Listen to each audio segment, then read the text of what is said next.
Figure it out. Hello, this is Adam Koralik from Figured Out Productions. The following video is a video of some kind, and I hope you enjoy it. Hey guys, it's Adam here, and welcome to PlayLoad. This is all my video game pickups for the month of May 2019. Not a ton of stuff this month, just a couple items here and there, a couple of weird stories about some of them, and then a couple of odd promotional things that are actually kind of cool in this package. We'll get to that later. And then another little oddity here in a second. But yeah, it's just, you know, kind of a below average month as far as the amount of like stuff I picked up, but still some cool things, and I thought you guys would still appreciate seeing it. So let's start off with the one that is most likely to already be known the best. I got a copy of Days Gone for the PS4. Now, I actually did an entire video on this game for my show PlayLoad, which is a new thing I'm trying, which I would hope, if you can, go take a look. It's a little different from what's on this channel, but hopefully you guys would enjoy it if you give it a chance. But basically the consensus I had on this game was that I thought it was very average. You know, like there's games that try to be this and do it better, and there's games that try to be this and do it worse. But according to if the comment section of that video is any indicator, is that you're not allowed to have that opinion. You have to think this is the greatest game ever made or the worst game ever made. That's the only two options that seem to exist. And it was like, no offense guys, but like that comment section was like, right, this is why one of the reasons I always kind of avoided doing any sort of gameplay stuff is because I don't get it. What's with the toxicity? You know what I mean? Like, just enjoy a video and enjoy a game, or don't enjoy a game, but you know, just enjoy. Find some positivity in it if you can. Regardless, like I said, this game I thought was very average of what I've played of it. I'm sure if I kept playing it, I would probably find more enjoyment in it, but at the same time, like the core mechanics of it are still just not quite there, as is evident by the fact that there were so many bug patches trying to fix it. I think it was Kotaku wrote an article on this game that they had a bug patch like every single day for like a week since its launch because it just was not ready to go. Now, to be fair, that's not specific to this game. I mean, games get bug patched all the time now, but it's just, I feel like this game was really not meant to come out yet. It really probably should have come out in like August or something, but yeah, regardless, it's here, and I found it to be average. I'm sorry, that's just the way I feel about it, but there you go. The next thing I got, I have not played at all, so I have no sort of opinion on it. I got this purely for strange collector reasons that I'm sure a lot of you out there are going to be aware of. I got Darksiders War Mastered Edition for the Nintendo Switch. This was actually one of the last Wii U games that came out, but they, you know, because everything comes out on the Wii U, has to have some sort of Switch version. The thing that makes this version unique is this is the black label. As you can see, it doesn't have the red font at the top for the Switch, and on the spine, it's in black. Apparently, this was, I don't know if it was recalled or at least stopped, but this was a production error. And they went forward with red versions as is standard, so the black label version is essentially the mistake version. I wasn't planning to go out and bust my ass trying to find it. You know, it's like, that's cool. You know, there's the collector in me, but it brought back all these like memories of people selling like Star Wars toys that had like the wrong card on the figure, or like Beanie Babies with the wrong tag or something like that. And I was like, do I really want to go down that road? No, not really. But I was in a store earlier, obviously this month, and they just had it, brand new copy. They were selling it at retail price, none of the inflated eBay stuff. And I was like, it's right there in front of me. It's not even that badly priced. Let me just go ahead and get it, because why not? What if one day I change my mind? Probably a stupid move, but regardless, there it is. And I got some retro stuff, a little bit, not much. There was a time when I used to, a few years ago, I would go to Half Price Books all the time. Half Price Books is a chain in the US, kind of like the American equivalency of a Book Off, but not nearly as good. Where it has, obviously books, as the title says, but they always have video game sections. And the video game sections used to be like great in there because they're a bookstore. They didn't care as much about the video game stuff, so you would find all sorts of deals, and a lot of the time they'd have coupons here and there, and it would be great. I feel like the word has gotten out about that though, because like the last couple of years, every time I go to Half Price Books, I just like, there's like nothing in there that I ever need. Or if they have stuff I need, it's like they know what it is now, and it's just not really a good deal. So I didn't find like anything amazing in there, but I did find a couple of things that I was like, you know what the hell? So the first one I got, the most exciting of the items was this. a boxed complete copy of Bonanza Brothers for the Sega Genesis. Just a few dollars too, and it's in really good shape. Like, I feel like this was probably bought back in, like, you know, 1989, and then like played once, and then whoever had it was like, I don't like this game, and then just held on to it forever and never really did anything with it. Because the only thing that's messed up about it is the hanger tag thing is gone, but the rest of it looks like it's never been touched before. So yeah, a few dollars. That was a cool pickup. Even though, to be honest, this was never like one of my big Sega, you know, franchise type of games that I really cared about. But, you know, it's not too often I pick up new Genesis stuff, and it's just kind of cool to have it in such good shape for very little money. And then while I was in there, you know, I still have this goal of getting all the original Xbox games, which I have not been able to do as much recently, generally because they're harder to find now, and because the best place to get them is things like conventions and events and stuff. But Half Price Books usually has a little section on it, and usually nothing very special in there. But I thought I would, you know, go through it and see like if there was anything worth a damn. And then not so much, but there was some I needed. And since I was buying stuff anyway, you know, it's just like, whatever. Okay, let's just spend a little money and make this happen. So I got a couple of things. I got Major League Baseball 2K5 World Series Edition. Again, when you go for complete sets, you end up having to get stuff like this. But the only thing I know about this game is particularly interesting is there is a World Series Baseball 2K5, and then this is the World Series Edition. This is the harder version, this is the later version, less copies, whatever. All I really know about it is what it says on there, which is it includes new playoff and World Series modes, and it has like a bonus DVD in it, and it's got a special sticker on it, and all this stuff. Like, but I don't know enough. I would constitute it as a separate game. I think most of the Xbox collectors seem to do that, as opposed to like a Game of the Year edition, which typically is not considered the same, or a Player's Choice or Greatest Hits or whatever. This is different, as in it has more content in it that wasn't originally there. So yeah, there you go. Got that regardless. Then NHL 2K3.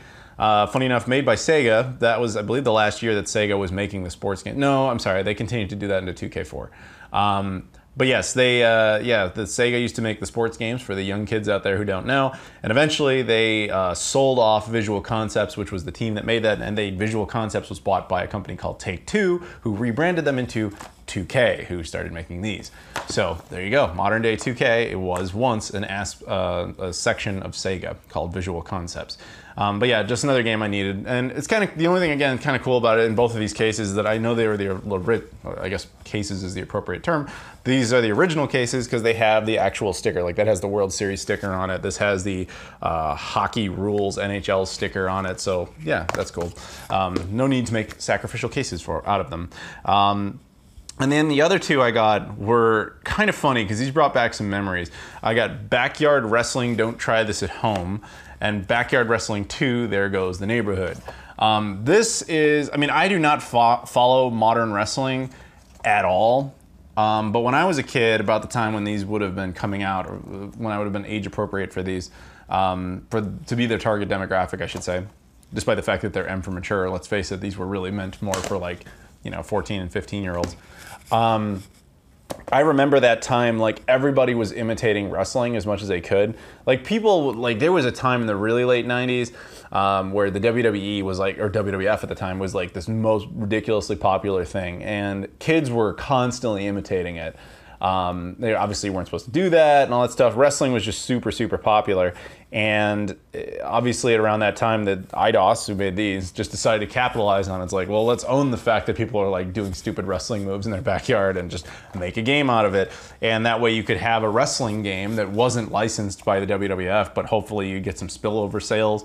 I have not seen any sort of franchise like this continue onward. So these are really, in my opinion, kind of a remnant from that era, because I don't think that stuff like this gets made anymore. I mean, I know the WWE is still obviously around. It's still popular in its own right. You see enough John Cena memes and things to know that. But at the same time, it's like, it's not at that level where it's getting these like weird spin-offs and stuff like that. So yeah. But to be honest, I have not played them. I think I played them a little bit when they first came out, but I don't remember being particularly impressed by them.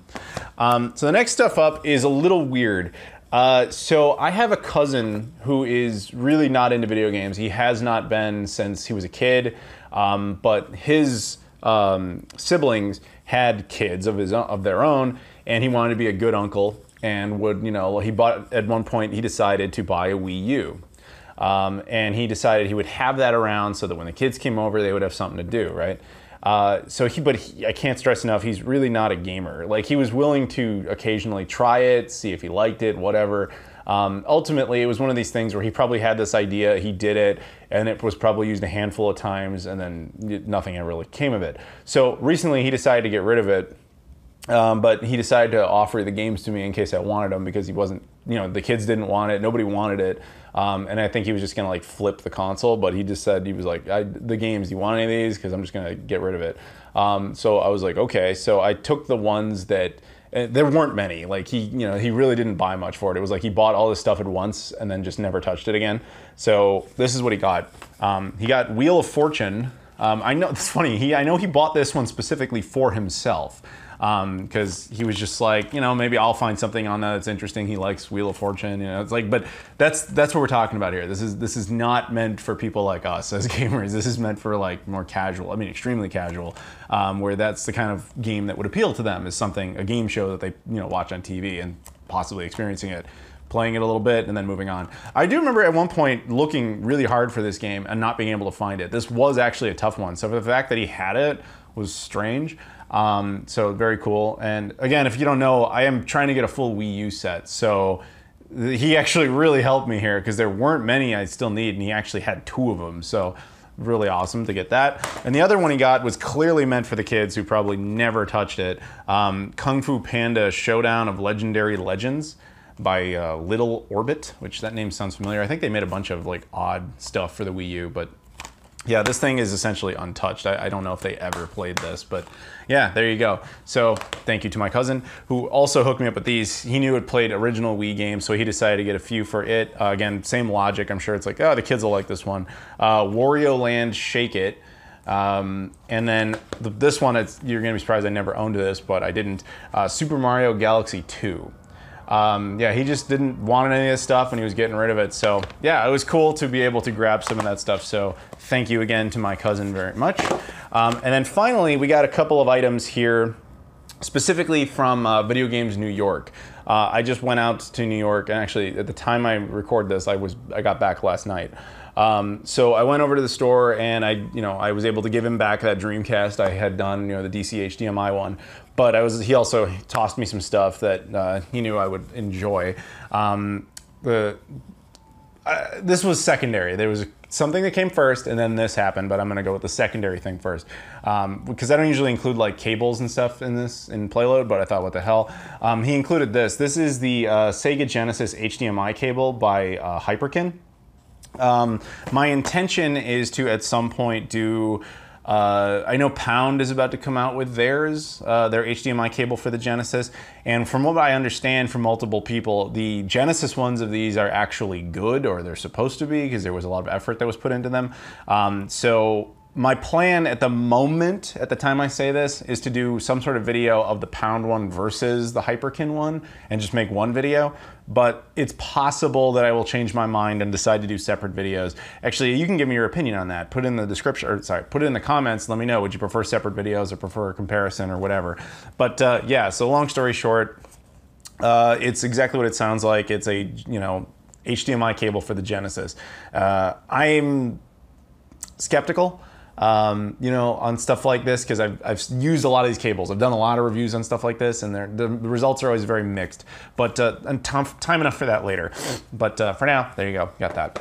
And then Video Games New York is also the primary distributor of all the Josh Prod Dreamcast releases, which is, if you're unfamiliar, is all the new Dreamcast stuff. Yes, Dreamcast still gets new games from time to time. Almost all of them, at least for North American distribution, come out through Video Games New York. So he gave me a couple of review units, and I'll be doing videos on these at a later date. The first one up is Finding Teddy. And the description of it is, obviously I haven't used it, it's still sealed. A little girl was sleeping peacefully with her teddy bear when suddenly a monster popped out from her cupboard and stole her favorite plush. So I haven't played it. It looks like a platformer. We will see. But excited to check that out. Sorry, a little sick. And then the other one I got, this one I remember when this was first announced, and I met DJ Medina, who is one of the guys behind this game. This is FX Yuki, the Henshin engine. This was an independent game made primarily for PC Engine, and it got a Dreamcast port as well. And there it is right there. This is the final version of it by Josh Prod, so or at least the published version. I'll have videos on each of these at a later time. Probably Finding Teddy will come first, but yeah, stay tuned. So this is just a little appetizer. And then the reason I ended with that one is because of this mystery package here. This actually comes straight from DJ Medina, or Sarumaru, I believe is what he goes by.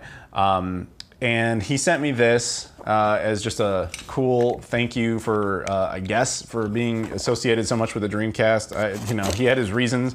Again, I told him, like, you don't have to send me stuff like that. I mean, I tell this to everybody because you really don't have to send me stuff, but thank you nonetheless for doing it. That was very nice of you to do. But the item in here is kind of unique and it's kind of cool. So let's make sure we take everything out. We got multiple things in here. We have a bunch of so like I said, he's the dude who made FX Yuki, right? So this is actually a whole bunch of promotional stuff for FX Yuki. We've got a pin, we've got some postcard type of things, you know, ad cards there, 2 of those, some stickers like that, and then some sort of ID badge, which is kind of cool, with a card inside of it. For the main character, I'm assuming it's the main character. And then the pièce de résistance, this thing, the main course here, which is, let me take that out of there. So this one has a cool story behind it. There it is. Yeah, there you go, check that out. So it looks like a GDR. And basically this is a test version of the game that was printed onto a CDR. Now, the story goes, according to Sarumaru, that when they finished the game, 4 copies of these were made, 4 GDR replicas. Now this is not actually a GDR, it's a CDR that's meant to look like a GDR, because Dreamcast games, when they were done, were originally burned, they were literally burned, onto GDRs, and then that was used to test them and then eventually go on to do mass printings and so forth. They're basically prototype discs of final versions, although they can actually have prototype content. Anyway, so this is the test version of this game. And according to him, they only made 4 of these. One of them was sent to, basically sent off to actually use as the data source for the final copies of the game. One of them was sent off, I believe it was to the Dreamcast junkyard. One of them was sent off to me, and then the 4th one they just held on to.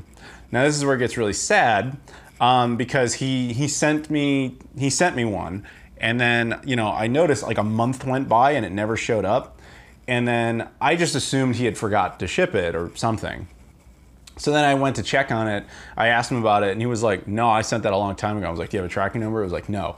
And it was like, I guess it's gone. So I'm like, that's a shame. And he's like, yeah, it is. He's like, tell you what, I'm just gonna send you the other one. I was like, no, dude, you don't have to do that. And he's like, no, it's done. Like, I'm sending it.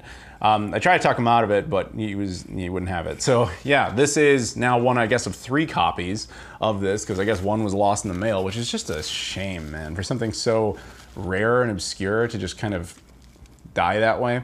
But if it ever shows up, I'm very much going to give him back a copy. And I mean, if he just changes his mind, by the way, dude, if you change your mind, you decide you want this back for your own reasons, just, that's all you got to say, and it's yours again, okay?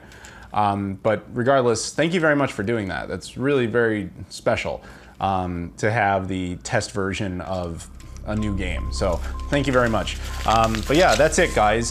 Thank you to Sarumaru. Thank you to Video Games New York. Thank you to my cousin. Thank you guys very much for watching, and I'll see you all later.